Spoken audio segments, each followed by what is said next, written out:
महाराष्ट्रातील सर्व विद्यार्थ्यांचं OMG मराठी ITI या यूट्यूब चॅनलमध्ये पुन्हा एकदा मनापासून स्वागत करतो। तर आजचं आपलं सेशन ITIच्या सेकंड इयरचे जे विद्यार्थी आहेत त्यांच्याकरता एकदम महत्त्वाचं आहे, कारण यामध्ये आपण काय करताय की जे CBT परीक्षेमध्ये MCQ येतात निम्मीचे, त्याच निम्मीच्या MCQची आपली सिरीज चाललेली आहे। जवळपास त्याच्यामध्ये 550 प्लस MCQ आहे। त्याच्यामध्ये आपण जर बघितलं तर ऑलरेडी आपण 8 चॅप्टर किंवा 8 युनिट कव्हर केलेले आहे आणि आज आपला 9व्या युनिटकडे आपण वळणार आहे। तर आजचा जो आपला क्लास आहे तो 19वा क्लास आहे, म्हणजे एक क्लास झाला की त्याला 20 म्हणतो आपण, तो 19वा क्लास आहे। तर ते सर्व आपण आजच्या सेशनमध्ये कव्हर करू एकदम बेस्ट पद्धतीने।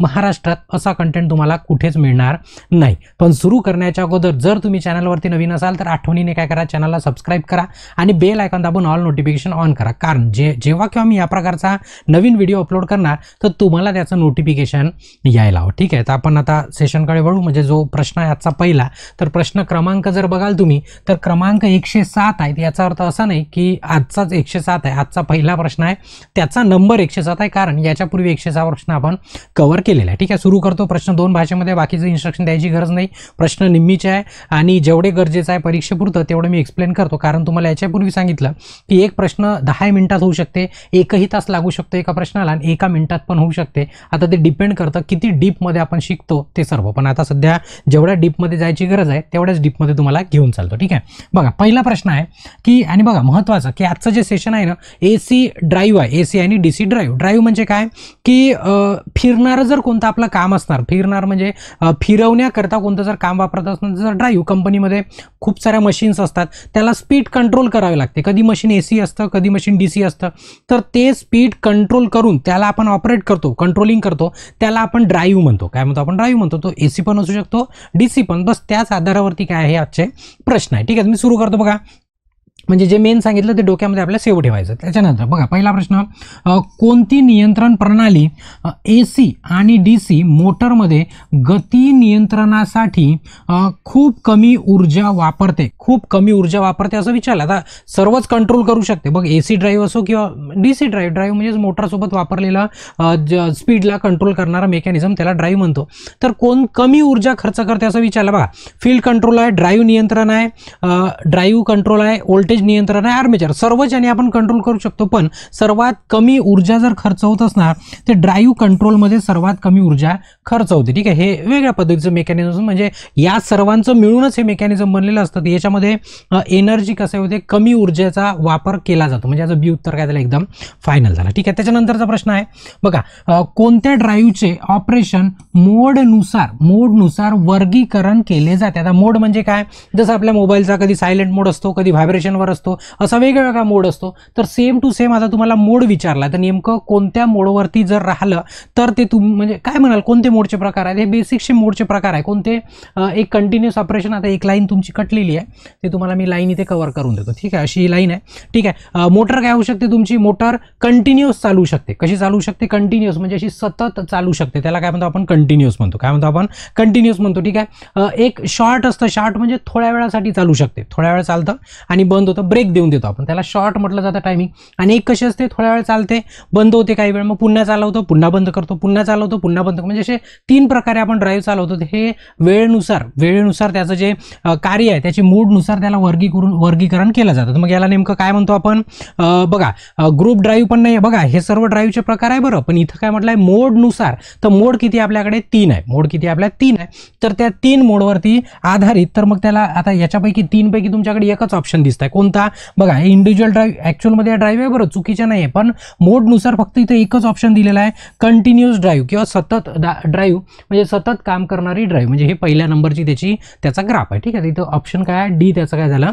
उत्तर झालं। ठीक आहे, अशा पद्धतीने तुम्ही लक्षात ठेवा। त्याच्यानंतर आहे की DC ड्राईव्हमधील वैशिष्ट्यपूर्ण वक्राचे नाव काय? आता तुम्हाला इथं ग्राफ दिलेला आहे प्रश्नामध्येच, असा ग्राफ दिला, इथं काहीच लिहिलेलं नाहीये, आणि तुम्हाला विचारलं आहे नेमकं हे जे वक्र दिलेलं आहे, हे जे वक्र किंवा कर्व दिलेला आहे अशा पद्धतीचा, हा नेमका कर्व कशाचा आहे असं तुम्हाला विचारलेलं आहे। तर मी तुम्हाला याचा ओरिजिनल त्याची इमेज दाखवून देतो जी पुस्तकामध्ये काय। बघा, इथे टॉर्क लिहिलेला आहे, इथे टॉर्क आहे, आणि इकडे जर बघाल तुम्ही तर इकडे मोटरची स्पीड आहे। ठीक आहे, स्पीड आणि टॉर्कच्या मध्ये म्हणजे काय, स्पीड तुमची वाढत चालली, पण टॉर्क कसा इथे कॉन्स्टंट आहे. आता हे तुम्हाला समजायला बराचसा अभ्यास लागतो, तरी आपण शॉर्टमध्ये तुम्हाला सांगण्याचा प्रयत्न करत आहे की नेमकं काय दिलेलं आहे याच्यामध्ये. तर हा ग्राफ कशाचा आहे, मोटरची स्पीड आणि टॉर्कचा आहे. तर आता डिपेंड करते की नेमकं इथे ऑप्शन काय दिलेलं आहे त्याच्यावरती प्रश्नाचं उत्तर बदलते. तर ऑप्शन जर बघितलं आपण बघा, स्पीड वर्सेस टॉर्क, बिलकुल हा पहिला बरोबर आहे.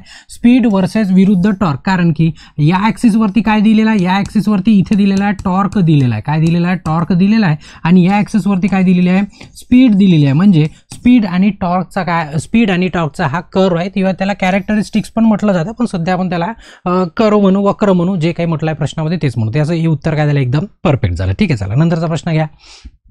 नंतरचा प्रश्न आहे की AC ड्राईव्हच्या ब्लॉक डायग्राममध्ये बघा, आता AC ड्राईव्हची आहे ही ब्लॉक डायग्राम काढून येते. इथे काय केलं, ब्लॉक डायग्राम काढून आहे. तुम्हाला ओरिजिनल पण दाखवून देतो, म्हणजे भविष्यामध्ये पण तुम्हाला कामी येऊ शकतं. आपल्याला कसं प्रेझेंट सोबत आपण भविष्याचा पण विचार करतो, त्याच दृष्टिकोनातून तुम्हाला सांगण्याचा पण आपला काय असतो, प्रयत्न असतो. ठीक आहे, तर बघा काय म्हटलं इथं, AC ड्राईव्हच्या ब्लॉक डायग्राममध्ये एक्स म्हणून चिन्हांकित केलेल्या घटकाचे नाव काय. तर बघा इथे तुम्हाला एक्स लिहिलेला आहे. काय लिहिलेला आहे, एक्स. आणि तुम्हाला विचारलं की नेमका हा डब्बा कशाचा आहे, हा डब्बा कशाचा आहे. आता कधी इथे राहू शकत होता, इथे राहू शकत होता, कुठे राहू शकत होता. ठीक आहे, आता सध्या तर प्रश्न असाच येईल, पण भविष्यामध्ये जर प्रश्न बदलला तर ॲरो कुठेही राहू शकतो. तुम्हाला पूर्ण डायग्राम माहित पाहिजे. बघा इकडे ॲक्च्युली आपली मोटर आहे, जिला आपल्याला कंट्रोल करायचं आहे, नियंत्रित करायचं आहे. आणि इकडे जर बघाल तर हा आपला सप्लाय, हा कसा आहे, सप्लाय AC आहे. कसा आहे, सप्लाय AC आहे. आणि इकडे पण मोटर आपली काय आहे, ACच मोटर आहे, दिली नाही आहे पण ACच आहे, कारण की इकडे हा DC सप्लाय, DCला काय केला आपण, DCला AC मध्ये कन्वर्ट केला, रूपांतरित केला. मग मधामध्ये जर बघाल तर इथं रेक्टिफायर आहे. रेक्टिफायर काय करतो, या तुमच्या ACला DC मध्ये कन्वर्ट करतो. मग त्याच्यानंतर काय होतं, इथं ॲरो दाखवला आहे तुम्हाला, नेमकं हे काय, तुम्हाला इथे एक्स लिहिलेला आहे, याला DC बस म्हटलं जातं. मग याचं काम काय की हा जो DC मिळाला त्याला बदल करणं, त्याच्यामध्ये नेमकं कशा पद्धतीने बदल करायचा की जेणेकरून आपल्याला तिकडे मोटरला नियंत्रित करता येईल. तर मग या डब्याचं नाव काय, म्हणजे ब्लॉक डायग्राम आहे, या ब्लॉक डायग्राममध्ये या डब्याचं नाव आहे DC बस असं नाव आहे. काय, DC बस. तर मग आता ऑप्शनमध्ये जर बघितलं DC बस, तर DC बस तुमचा B वरती आहे. कुठे आहे, B वरती आहे. म्हणजे तुमचं B उत्तर काय झालं, एकदम फायनल झालं. ठीक आहे, बरोबर. तुम्ही अशा पद्धतीने सोपं लक्षात ठेवा. आता तुम्हाला ही जर डायग्राम जर बघाल तर तुम्हाला लक्षातच येते की नेमकं कोणाचं नाव काय आहे, कोणाचं फंक्शन जरी विचारलं तरी आता तुम्ही सांगू शकता, जे मी तुम्हाला शॉर्टमध्ये कमी वेळामध्ये जास्त सांगण्याचा प्रयत्न केला. ठीक आहे, चला नंतरचा प्रश्न आहे की इलेक्ट्रिक ड्राईव्ह म्हणजे काय. आताच आपण बघितलं, म्हणजे आता सुरुवातीलाच म्हणजे सेशन सुरू करतानाच तुम्हाला सांगितलं की नेमकं ड्राईव्ह म्हणजे काय. ड्राईव्ह म्हणजे काय, ड्राईव्ह म्हणजे काय की ड्राईव्ह कशाला म्हणू आपण, की जनरेटरसाठी प्राईम मूव्हर म्हणून नाही, पुरवठ्याचं रूपांतरण करते नाही. बघा काय, मोटर नियंत्रित करण्यासाठी इलेक्ट्रोमेकॅनिकल उपकरण, म्हणजे एक असं डिव्हाइस जे काय करू शकते, आपल्या मोटरला नियंत्रित करू शकतं. मोटरला नियंत्रित करायचं म्हणजे काय, फक्त त्याची स्पीडच आपण नियंत्रित करू शकतो, कारण मोटर दुसरं कामच नाही ना, फिरणं त्याचं काम आहे. त्याला नियंत्रित केलं असा एक डिव्हाइस, त्याला इलेक्ट्रोमेकॅनिकल डिव्हाइस असतो, त्यालाच आपण काय म्हटलं जातं, इलेक्ट्रिक ड्राईव्ह म्हटलं जातं. काय म्हटलं जातं, इलेक्ट्रिक ड्राईव्ह म्हटलं जातं.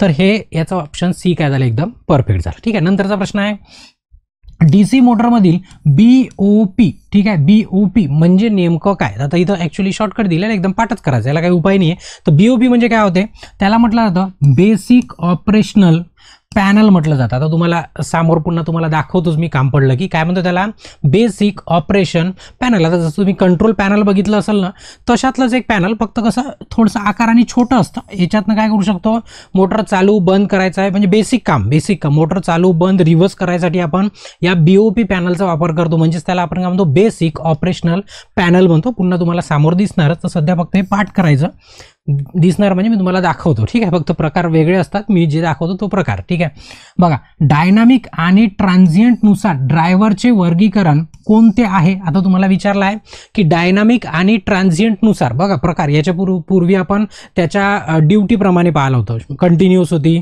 इंटरमिडिएट होती आणि शॉर्ट होती. तर आता इथं काय म्हणताय, डायनामिक्स आणि ट्रान्झिएंटनुसार तुम्हाला विचारलं आहे. तर याचे जे प्रकार आहे ते प्रकार काय तुम्हाला सांगतो. इथे पण जागा, इथे पण जागा. ठीक आहे, याच्यामध्ये प्रकार आहे कंट्रोल. ठीक आहे, कंट्रोल, पुन्हा दुसरा आहे अनकंट्रोल,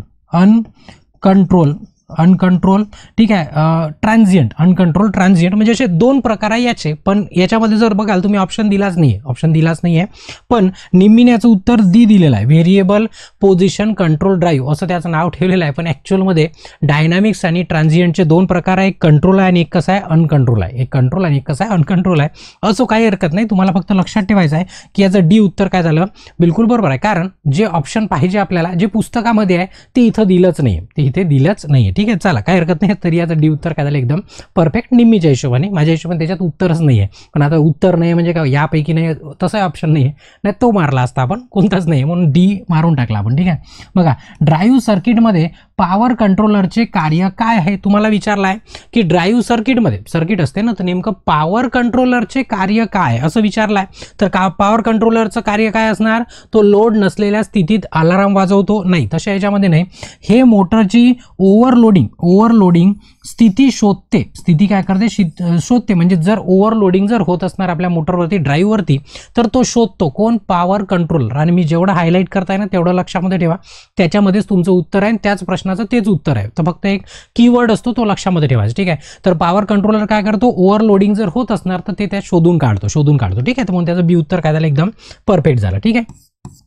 बी परफेक्ट झालं. चला, नंतरचा प्रश्न आहे की ड्राईव्हमध्ये VEF म्हणजेच काय, व्हेरिएबल म्हणजे व्होल्टेज आणि फ्रिक्वेन्सीचं गुणोत्तर, VF गुणोत्तर स्थिर ठेवणे का आवश्यक आहे याचं गुणोत्तर. ॲक्च्युअली हे सर्व स्पीड कंट्रोल मेथड आहे. काय स्पीड कंट्रोल मेथड आहे, खोलात गेलं तर खूप सारं आहे, आपल्याला एवढ्या खोलात जायचं नाही, फक्त लक्षात ठेवा व्होल्टेज आणि फ्रिक्वेन्सीचं गुणोत्तर काय स्थिर ठेवावं लागतं. का बरं स्थिर ठेवावं लागतं, जर याला स्थिर ठेवलं नाही तर आपला टॉर्क कॉन्स्टंट राहत नाही, टॉर्कमध्ये फरक पडतो. टॉर्क म्हणजे काय, त्याला प्रेरणा म्हणतो, म्हणजे जे पिकअप म्हणतो ना आपण, जसं गाडीला पिकअप असते आपल्या, बरोबर आहे, म्हणजे ते उचलते आपल्याला. चौथ्या गिअरवर पिकअप नसतं, पहिल्या गिअरवर जास्त पिकअप असतं, बस तेच पिकअप म्हणजेच आपला टॉर्क आहे आपल्या एकदम साध्या भाषेमध्ये, ठीक आहे.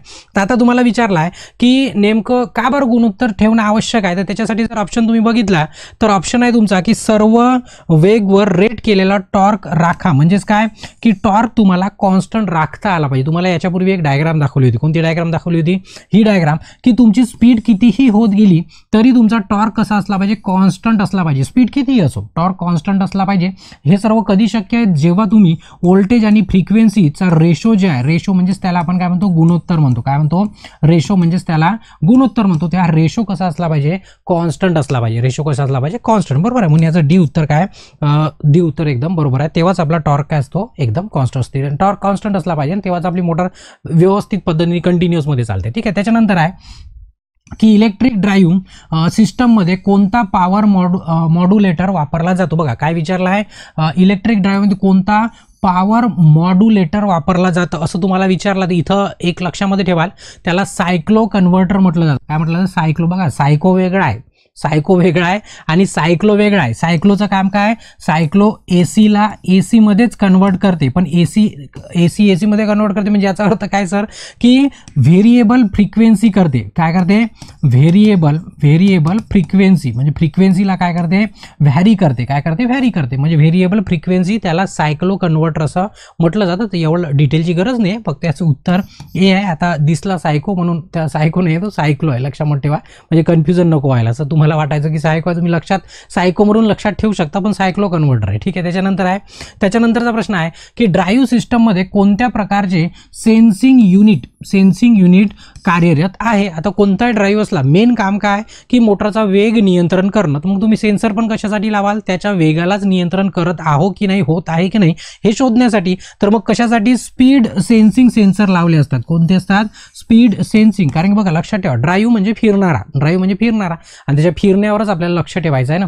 लक्ष ठेवायसाठी काय वापरतो आपण, सेन्सर वापरतो, बरोबर आहे. म्हणजे याचं बी उत्तर काय झालं, एकदम परफेक्ट झालं. नंतरचा प्रश्न आहे की उद्योगांमध्ये कोणत्या प्रकारची मशीन, बघा लक्षात घ्या, उद्योगामध्ये, घरी नाही म्हटलं, उद्योगामध्ये कोणत्या प्रकारची machine multi motor electric drive सह प्रदान केली जाते. मल्टी म्हणजे काय, मोर दॅन वन, एकापेक्षा जास्त, म्हणजे अशा मल्टी म्हणतो आपण त्याला, जसं मल्टी स्पेशालिस्ट म्हणतो ना, तर मल्टी म्हणजे एकापेक्षा जास्त, ठीक आहे. तसंच तर उद्योगांमध्ये कोणत्या प्रकारची प्रकारचे machine multi motor electric drive प्रदान केले जाते. तर ते कुठं असते बघा, एवढे सारे तुम्हाला ऑप्शन दिलेले आहे. हे सर्वच ठिकाणी मोटर लागते, सर्व फिरणारे भाग आहे याच्यामध्ये. हेवी ड्युटी इलेक्ट्रिक ड्रिल झालं, पण सर्व याच्यामध्ये आहे ना एकच मोटर लागते. फक्त रोलिंग मशीन जी असते, रोलिंग मशीन, आता या रोलिंग मशीनचं एक साधंसं उदाहरण म्हणजे ते प्रेस करायसाठी वापरलं जातं ना, म्हणजे टीनाचा पत्रा असो किंवा काही असो प्रेसिंगसाठी, तर त्याच्यामध्ये 2 रोलर फिरत असतात, म्हणजे एकापेक्षा जास्त मोटर लागली तिथं, म्हणून त्याला म्हटलं आहे मल्टी मोटर म्हटलं आहे. ते कुठं असते, रोलिंग मशीनमध्ये असते. कुठं असते, रोलिंग मशीन. गुगलवर सर्च करून पाहिजे तुम्हाला दिसून जाईल, चित्र दिसलं की पटकन तुमच्या लक्षात येते. म्हणून मी जास्तीत जास्त चित्र दाखवण्याचा प्रयत्न करतो, फक्त प्रत्येक प्रश्नात टाकू शकत नाही, एवढा वेळ नसतो आपल्याकडे त्याच्यामुळे. ठीक आहे. त्याच्यानंतर एडी करंट ड्राईव्हसाठी कोणती नियंत्रण प्रणाली वापरली जाते. ठीक आहे, तर लक्षात ठेवाल एडी करंट, फक्त शब्द लक्षात ठेवा. याच्यासाठी एडी करंट तुम्हाला चांगल्या पद्धतीने फर्स्ट इयरमध्ये पण शिकले आहे. नेमकं एडी करंटसाठी कोणती प्रणाली वापरायची आहे, कशासाठी, नियंत्रण करण्यासाठी. नियंत्रण कोणाचं करायचं असणार, स्पीडचं करायचं असणार. तर काय वापरतो त्याला, तर स्लीप कंट्रोलर म्हटलं जातं. काय म्हटलं त्याला, स्लीप कंट्रोलर म्हटलं जातं. असं आता याला पाठच करायचं, याच्यावरती काही लॉजिक नाही. लॉजिक असलं की मी नक्कीच सांगतो, याचं हे उत्तर बिलकुल बरोबर होतं. त्याच्यानंतर आहे डीसी ड्राईव्हच्या कंट्रोल पॅनलमधील जॉग कीचा उद्देश काय. आता नेमकं जॉग की लिहिलेलं असतं अशातला भाग नाही. ठीक आहे, जॉग म्हणजे आपण त्याला स्टार्ट पण म्हणू शकतो. काय म्हणू शकतो आपण, स्टार्ट पण म्हणू शकतो. आता कुठं कुठं त्याला स्टॉपला आणि स्टॉप आणि स्टार्ट दोघालाही जॉग म्हटलं जातं. जॉग म्हणजे सुरू करणे, जॉग म्हणजे सुरू करणे, म्हणजे सुरू करणे. जसं आपण तुम्ही पॅनल वगैरे कुठं बघितलं असाल, त्या पॅनलमध्ये तुम्हाला एक बटन दिसते ग्रीन रंगाची. कोणत्या रंगाची, हिरव्या रंगाची. त्याला काय म्हटलं जातं, जॉग की म्हटलं जातं. ॲक्च्युली सुरू करायची की असते ते. ठीक आहे, तर मग आता काय म्हणतो त्याला, मग नेमकं काय, जॉग की म्हणजे बटनचा उद्देश काय, उद्देश इचिंग ऑपरेशन. ठीक आहे, आता हे इचिंग म्हणजे काय, सॉरी इचिंग नाही, इंचिंग ऑपरेशन आहे. काय, इंचिंग ऑपरेशन. इंचिंग ऑपरेशन म्हणजे काय, इंचिंग ऑपरेशनला म्हणतो आपण स्टार्ट, मोटरला स्टार्ट करणं आणि स्टॉप करणं म्हणजे सुरू करणं आणि बंद करणं, त्या ऑपरेशनला इंचिंग म्हणतो. ते करण्यासाठी कोणती की वापरतो आपण, जॉग की वापरतो. म्हणजेच आपल्या साध्या भाषेमध्ये, गावठी भाषेमध्ये तुम्ही स्टार्टरची हिरवी बटन दाबता, ते तुम्ही काय करता, जॉग करता. काय करता, जॉग करता. म्हणजे जॉगची बटन नसते, त्याला इंचिंग म्हटलं जातं. ठीक आहे, इंचिंग ऑपरेशन म्हटलं जातं, म्हणजे ऑपरेशनचं नाव आहे. ठीक आहे, तर याचं सी उत्तर काय झालं, एकदम परफेक्ट झालं. त्याच्यानंतरचा प्रश्न आहे की डीसी ड्राईव्हमधील बेसिक ऑपरेशन पॅनलवर LCD, ठीक आहे, LCD, LED नाही म्हटलंय, हां, LCDचा उद्देश काय आहे बघा. डीसी ड्राईव्हमधील बेसिक ऑपरेशन पॅनल, आता एक पॅनल असतं, पॅनलवरती एक LEDचा किंवा LCD असतं. काय असतं, LCD असतं, एक पॅनल असतं. जसं घड्याळीवर म्हणा, कुठे मीटरवरती वगैरे आजकाल डिजिटल वगैरे मीटर आले. ठीक आहे, जसं एनर्जी मीटर डिजिटल आहे, तिथे LCD डिस्प्ले असतो. तर कशासाठी, तर नेमकं काय चाललं आहे, काय मोजत आहे, ते पॅरामीटर आपल्याला समजले पाहिजे, त्याच्याकडे लक्ष ठेवायसाठी तो काय असतो, LCD पॅनल असतो. काय असतो, LCD पॅनल असतो. कुठं LED पण लिहिलं असतं, कन्फ्यूज व्हायचं नाही. ठीक आहे, LCD पॅनलवरचा LCDचं नेमकं उद्देश काय, बरोबर आहे, काय उद्देश आहे, पॅरामीटरचे निरीक्षण करणं. आता पॅरामीटर म्हणजे काय, पॅरामीटर म्हणजेच काय की आपला व्होल्टेज मोजत असणार, करंट मोजत असणार, स्पीड मोजत असणार, हे सर्व त्यांच्याकडे लक्ष ठेवणं हे या डिस्प्लेमध्ये लिहिलेलं असतं. त्याच्यासाठी आपल्याला LCDचं काम पडतं, तेच त्याचं काय फंक्शन आहे. म्हणून याचं सी उत्तर काय झालं, एकदम परफेक्ट झालं. ठीक आहे, नंतरचा प्रश्न आहे की डीसी ड्राईव्हमध्ये लो लेवल सिग्नल सर्किट. ठीक आहे, आता सिग्नलचे प्रकार, सर्वच गोष्टीचे प्रकार असतात. तर आता जे सिग्नल आहे, म्हणजे इथून समजा मी तुमच्यापर्यंत सिग्नल पाठवत आहे, सिग्नलची स्ट्रेंथ किती असली पाहिजे, कमी असली पाहिजे, मीडियम असली पाहिजे, जास्त असली पाहिजे. आता जेवढ्या दूर पाठवायचं तेवढा सिग्नल स्ट्रॉंग असला पाहिजे. पण सिग्नल समजा लो आहे, सिग्नल कसा आहे, लो आहे, सरळची गोष्ट आहे, लो असणार तर तो जास्त डिस्टर्ब होऊ शकते. एकदम स्ट्रॉंग जर असला तर तो डिस्टर्ब होत नाही, म्हणून तो दूरपर्यंत जाऊ शकतो. जर लो लेवल जर सिग्नल असला तर तो त्याच्या बाजूने जर इलेक्ट्रिक केबल गेला तर काय होऊ शकते, त्याची जे मॅग्नेटिक फील्ड असते ती या सिग्नलला डिस्टर्ब करू शकते. काय करू शकते, डिस्टर्ब. त्याला टेक्निकल शब्द इंटरफरन्स म्हटलं जातं. काय म्हटलं जातं, इंटरफरन्स म्हणजे त्याला व्यत्यय करणं मनामध्ये किंवा डिस्टर्ब करणं. मग काय त्याला काय म्हणतो आपण, डिस्टर्बच, सोपा शब्द आहे, डिस्टर्बच तुम्हाला सोपा शब्द जाईल. तर जोडण्यासाठी शिल्डेड केपर वापरण्याचे कारण काय, शिल्डेड केपर म्हणजे काय, त्याच्यावरती शिल्ड चढवली असते जेणेकरून आपला सिग्नल डिस्टर्ब झाला नाही पाहिजे, तो त्याचा मुख्य उद्देश असतो.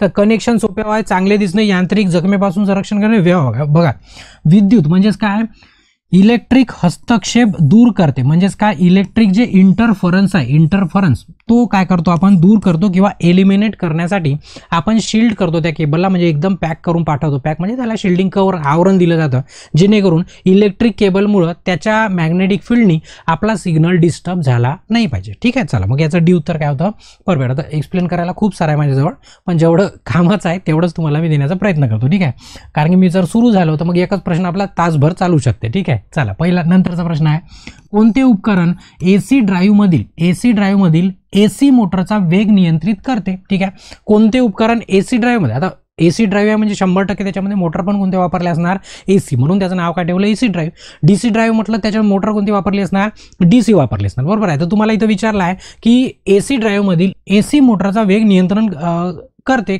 कोणते उपकरण करते, फील्ड सप्लाय युनिट, कॉम्स तंत्रज्ञान बॉक्स नाही, स्पीड फीडबॅक तंत्रज्ञान बॉक्स नाही, मायक्रो प्रोसेसर आधारित इलेक्ट्रॉनिक्स उपकरण हे काय करते, एसी ड्राईव्हमध्ये स्पीड नियंत्रण करते. आता ॲक्च्युअलमध्ये पाहायला गेलं तर हे डीसीमध्ये पण वापरते, पण आता प्रश्नाच्या हिशोबाने याचं डी उत्तर काय एकदम परफेक्ट आहे आणि बिलकुल बरोबर आहे. त्याच्यानंतर एसी ड्राईव्हचा मुख्य उपयोग काय आहे. ठीक आहे, एसी ड्राईव्हचा मुख्य उपयोग काय, एसी ड्राईव्हचा मुख्य उपयोग काय, तर उपयोग तर स्पीड कंट्रोल करायसाठीच आहे. बरोबर आहे, पण एसीनं डीसीमध्ये एक महत्त्वाची गोष्ट लक्षात ठेवायची, एसी ड्राईव्हचं मेंटेनन्स कमी असतं, डीसी ड्राईव्हचं मेंटेनन्स जास्त असतं. ते सर्वात महत्त्वाचा पॉईंट आता कुठं ना कुठं तुम्हाला कामी पडणार. तर एसी ड्राईव्हचे मुख्य उपयोग काय, की काय करतो एसी ड्राईव्हमध्ये, मोटरमध्ये स्टेपलेस वेग नियंत्रण करता येते किंवा करतो आपण. ठीक आहे, याचा अर्थ काय ते तुम्हाला सांगतो. ठीक आहे, पहिलेच बघून घ्या, उत्तर सी आहे बघा. कंट्रोल स्टेपलेस म्हणजे काय, स्टेप म्हणजे काय, टप्प्याटप्प्यामध्ये, स्टेप म्हणजे काय, जसं पायरी, स्टेप म्हणजे आपली काय, पायरीमध्ये स्पीड नियंत्रण न करता एकदम स्मूथ पद्धतीने कशा पद्धतीने, स्मूथ पद्धतीने कंटिन्युअस म्हणजे एकदम सतत व्यवस्थितपणे, म्हणजे असं झटके मारत स्पीड कंट्रोल नाही, एकदम स्मूथ स्पीड कंट्रोलिंग होते. बरोबर आहे. तर त्याला काय, ते कुठं होते, ते एसी ड्राईव्हमध्येच होते. कुठे होते, एसी ड्राईव्हमध्ये. तो त्याचा मुख्य उद्देश आहे कोणाचा, एसी ड्राईव्हचा, की आपल्याला स्टेपलेस म्हणजे झटके मारता, म्हणजे सोप्या भाषेत सांगतो तुम्हाला की झटके मारता स्पीड कंट्रोल न करता एकदम स्मूथ स्पीड कंट्रोल करू शकतो. ते मुख्य उपयोग आहे आपल्या कशाचा, एसी ड्राईव्हचा, म्हणून त्याचं सी उत्तर काय होतं, एकदम परफेक्ट होतं. नंतरचा बघा, एसी ड्राईव्हमध्ये IGBT, आता हा इलेक्ट्रॉनिक्स डिव्हाइस आहे. ठीक आहे, IGBT म्हणजेच त्याला इन्सुलेटेड गेट बायपोलर ट्रान्झिस्टर असं म्हटलं जातं. इन्सुलेटेड गेट बायपोलर ट्रान्झिस्टर असं इलेक्ट्रॉनिक्स डिव्हाइस आहे. तुम्हाला ते लॉंग फॉर्म शिकले आहे तुम्ही ऑलरेडी. ठीक आहे, चे नेमके कार्य काय आहे तुम्हाला असं विचारलं आहे. तर काय आहे की मोटरला दिलेली शक्ती नियंत्रित करते. काय करते तर IGBT मोटरला जी शक्ती देत आहे त्याला काय करते, कंट्रोल करते. काय करते, कंट्रोल करते. कोण, IGBT. कोणत्या ड्राईव्हमध्ये, एसी ड्राईव्हमध्ये. ठीक आहे, लक्षात ठेवा, एकदम सोप्याचाच विषय आहे.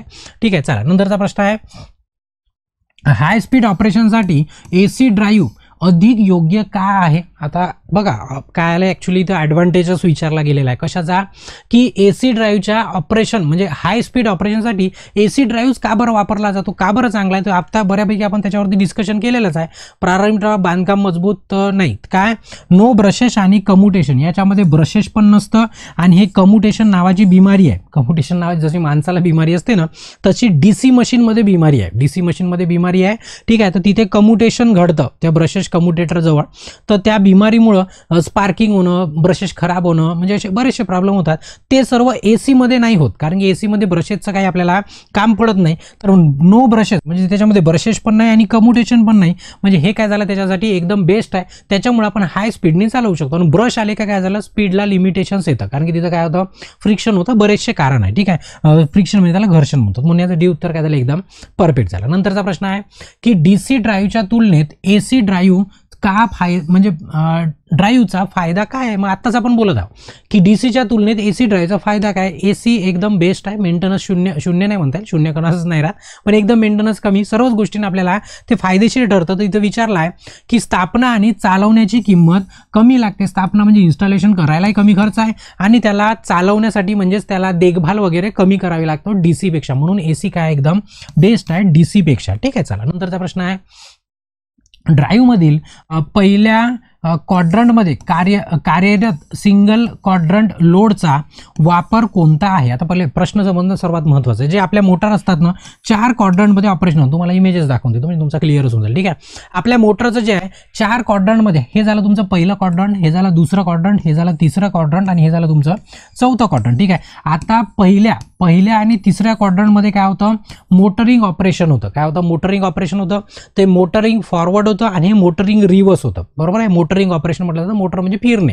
आणि दुसऱ्या क्वाड्रंट आणि चौथ्या क्वाड्रंटमध्ये याच्यामध्ये ब्रेकिंग ऑपरेशन होतं. आता याला फॉरवर्ड ब्रेकिंग म्हटलं जातं आणि याला रिव्हर्स ब्रेकिंग म्हटलं जातं. आता विचारलाय त्यांनी आपल्याला फर्स्ट क्वाड्रंट म्हणजे पहिला क्वाड्रंट. या क्वाड्रंटमध्ये नॉर्मल ज्या मोटार आहे जे एकाच डायरेक्शननं फिरणार किंवा एका डायरेक्शननं फिरणार आपल्याला काम पडतं ते येतं फर्स्टमध्ये.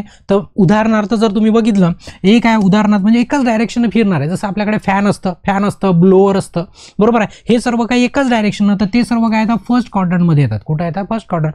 आताच्या प्रश्नामध्ये आपल्याला तेच विचारलं आहे की नेमकं फर्स्ट क्वाड्रंटमध्ये, पहिल्या क्वाड्रंटमध्ये कार्यरत सिंगल क्वाड्रंट कोण आहे? कोणते आहेत बघा.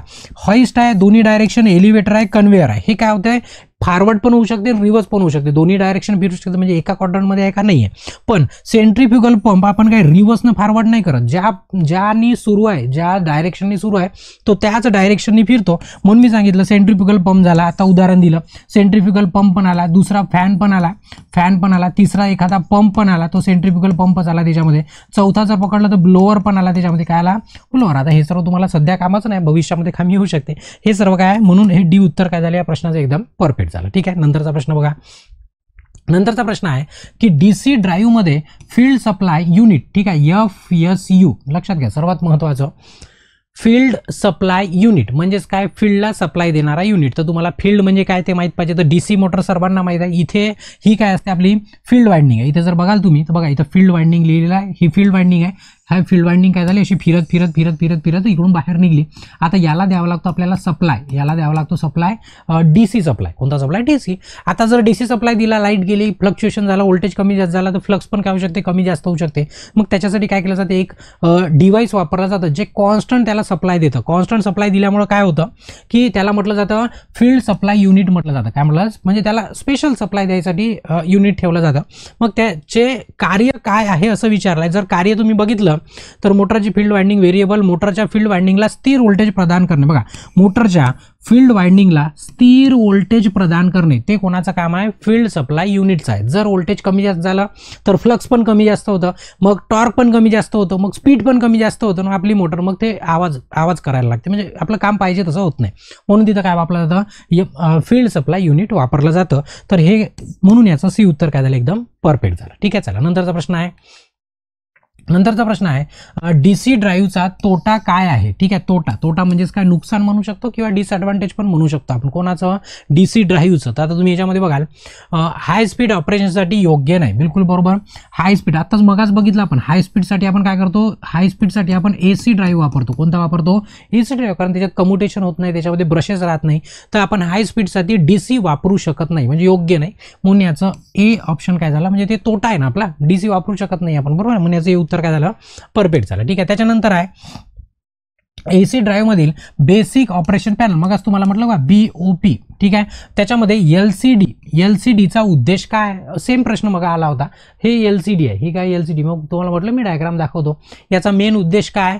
तर याच्यावरती काय होतं? तुम्हाला रीडिंग म्हणा, डायरेक्शन कोणती आहे, कोणत्या स्पीडनं फिरताय, काय जेवढं काही आहे ते सर्व याच्यामध्ये दिसतं. ॲक्च्युअली तिला कंट्रोल करायसाठी. आता तुम्ही म्हणाल सर असंच दिसणार का, किंवा मी वेगळं बघितलं असं म्हणणार? बघू शकता तुम्ही. मोबाईलचे जसे 10 कंपन्या 10 प्रकारचे मोबाईल बनवते, तसं हे पॅनल पण 10 कंपन्या 10. आता हे सिमेन्स कंपनीज आहे. ठीक आहे, महाराष्ट्रामध्ये त्याचं प्लांट आहे, तुम्हाला चांगल्या पद्धतीने माहिती आहे. ठीक आहे, चला काय हरकत नाही.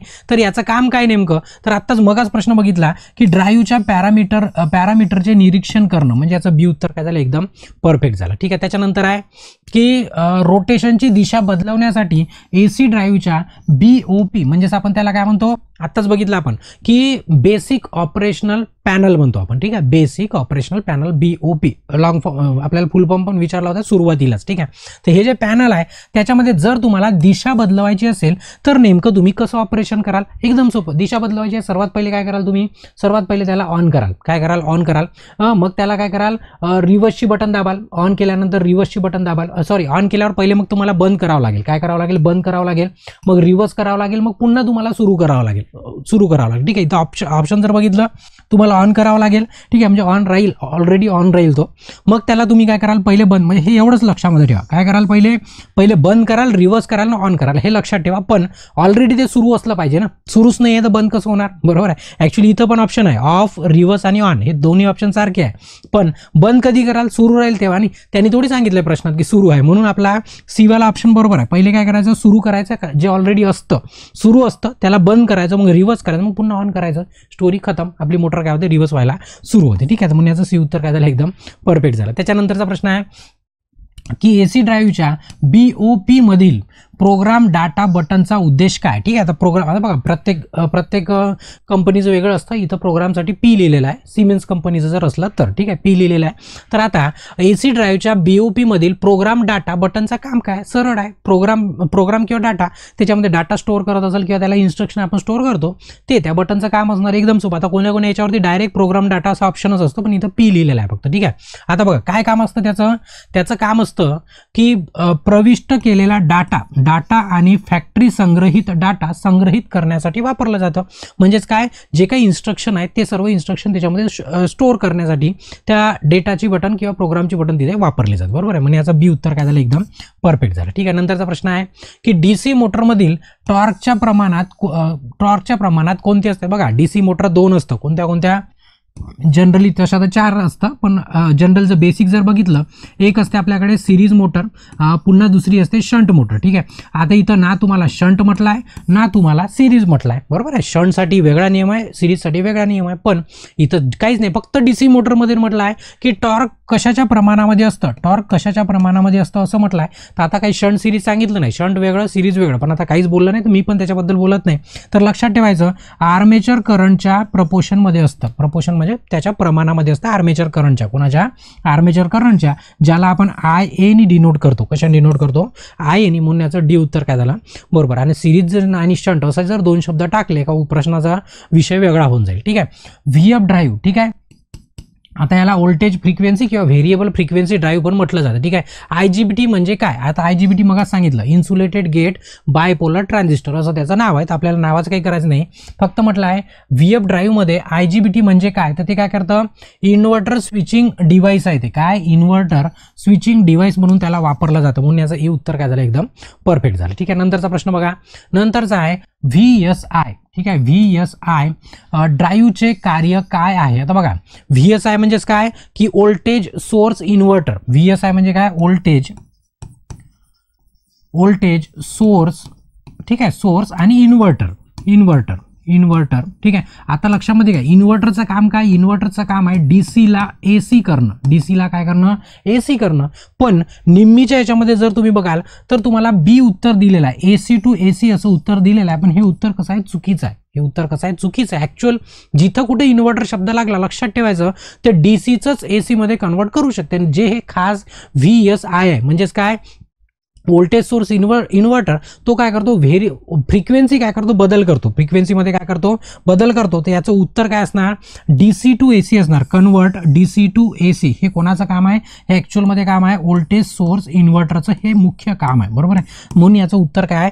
C एकदम करेक्ट आहे. निम्मीचं चुकीचं आहे. मी सांगतो ते कसं आहे? बरोबर आहे माझ्या लेवलवरती, ठीक आहे. आता आखरी विषय तुमचा आहे, हे निम्मीचं बरोबर आहे, ठीक आहे, निम्मीसाठी आहे. आणि हे आपलं बरोबर आहे कोणतं? C, ठीक आहे. काय करतो? DCचं AC करतो. विषय संपला, ठीक आहे. चला, नंतरचा प्रश्न आहे, प्रोसेस प्लांटमध्ये AC ड्राईव्ह बहुतेक का वापरतात? म्हणजे प्रोसेस प्लांटमध्ये AC ड्राईव्ह बहुतेक करून काय वापरतो? का बरं वापरतो? त्याची देखभाल मुक्त दीर्घ आयुष्य असते. म्हणजे काय असते? त्याची लॉंग लाईफ असते. मेंटेनन्स कमी असतं, फ्री नाही म्हणता येणार, पण एकदम कमी असतं, खूप कमी असतं. तर त्याची लाईफ पण काय असते? जास्त असते. म्हणून AC मोटर जर बघाल तर ते जास्त दिवस बिना मेंटेनन्सने चालते. पण DC मोटरमध्ये ब्रश बदलावा, कम्युटेटर खराब होईल, स्पार्किंग होईल, अलाइनमेंट बिघडेल, अशा खूप सारे प्रॉब्लेम होत असतात DC मध्ये. ते AC मध्ये होत नाही. म्हणून याचं DC उत्तर काय, DC म्हणतो D उत्तर काय एकदम परफेक्ट आहे. ठीक आहे, चला नंतरचा प्रश्न आहे DC ड्राईव्ह वापरून DC शंट मोटरचा बेस स्पीड, ठीक आहे बघा लक्षात घ्या, DC शंट मोटरचा बेस स्पीड कसा वाढवता येईल. म्हणजे तुम्हाला स्पीड काय करायचा आहे, जो बेसिक स्पीड आहे त्याच्यापेक्षा वरती न्यायचा, म्हणजे तुम्हाला वाढवायचा आहे तर तुम्ही काय करू शकता, फील्ड करंटला कमी करू शकता. फील्ड करंटला काय केला, कमी केलं म्हणजे फील्ड जो करंट आहे त्याला IF म्हणतो. IF जर तुम्ही काय केला, कमी केला तर तुमची स्पीड पण काय होते, वाढते. स्पीड म्हणजे त्याला N ने डिनोट केला जातं, वाढते. कारण हे दोन्ही कशा आहे, इनव्हर्सली प्रोपोर्शनल आहे. फील्डचा जर करंट कमी केला तर स्पीड काय होते, वाढते. कारण करंट कमी, फ्लक्स कमी होतात, फ्लक्स कमी झाला का स्पीड काय होते, ऑटोमॅटिक वाढते आणि टॉर्क काय होतो, कमी होतो. ठीक आहे, एकदम सोपलचा फंडा आहे. आता तुम्ही अभ्यास केला तर तुम्हाला जास्त तुमच्या लक्षामध्ये येईल. ठीक आहे, त्याच्यानंतरचं आहे की आर्मेचर आणि फील्ड नियंत्रण ड्राईव्ह मधून स्थिर टॉर्क कसा मिळवता येईल. स्थिर टॉर्क कसा मिळवाल, स्थिर टॉर्क मिळवण्याकरता फील्ड करंट कमी करून नाही, फील्ड करंट वाढवून नाही, आर्मेचर करंट कमी करून नाही, आर्मेचर व्होल्टेज नियंत्रित करून. ठीक आहे, आर्मेचरचं व्होल्टेज नियंत्रित करून तुम्ही काय करू शकता, तुमच्या ह्याच्यातला कॉन्स्टंट टॉर्क ज्याला T ने डिनोट करतो, मग ग्राफ वगैरे दाखवला होता पहा, त्याला आपण काय करू शकतो, कॉन्स्टंट मिळवू शकतो किंवा कॉन्स्टंट आपण त्याला ठेवू शकतो. ठीक आहे, म्हणून याचं D उत्तर काय झालं, एकदम बरोबर. ठीक आहे, हा होता प्रश्न क्रमांक 139. किती होता, 139. आणि तो आपला चॅप्टर होता, कोणता होता, AC DC मोटर ड्राईव्ह असं त्या चॅप्टरचं काय होतं, नाव होतं. ठीक आहे, आता हा चॅप्टर संपला इथे आपल्या 19व्या कशामध्ये, क्लासमध्ये. ठीक आहे, आता जर तुम्हाला हे सेशन आवडलं असेल तर आठवणीने काय करायचं, सेशनला लाईक करायचं आणि जास्तीत जास्त आपल्या मित्रांपर्यंत काय करायचं, शेअर करायचं, जेणेकरून त्यांना पण फायदा होणार. आणि जर तुम्ही चॅनलवरती नवीन असाल, अजूनपर्यंत जर चॅनलला सबस्क्राईब नसेल केलं तर आठवणीने काय करा, चॅनलला पण सबस्क्राईब करा. आणि बाकीचं सेशन याच्यानंतर सेशनला आपण कंटिन्यू करतो. ब्रेक घेतो. धन्यवाद.